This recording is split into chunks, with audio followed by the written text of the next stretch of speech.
Brahan mud ciontach.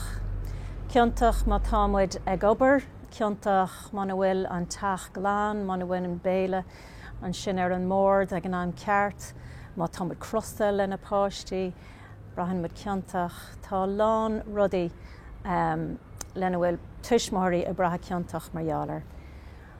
Agus is rud eile é a bheith freagrach, ach nuair a támuid ciontach mar sin, támuid ag folaingt an in hain, agus níl muid sásta an in hain, agus tá sé dechar cabhar a thuirt a riine eile nuair nach bhfuil muid sásta an in hain. Agus seo híonn slí gur féidir le aireachas cabhrú linn. Aire a thuirt don hain agus aire a thuirt ar an hain. Séird is aireachas an nó scileanna a ólamíonn tú. So níl sé dechar aireachas a dhéanamh, níl mór an ama a tastáil wet, mana bhfuil an tam sin agat.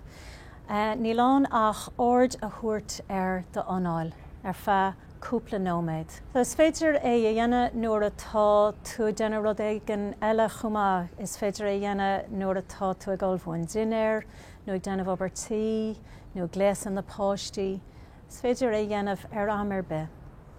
Bheith aontas ort an tairmhre a bhaineann le rud chó simplí a dhéanamh go rialta.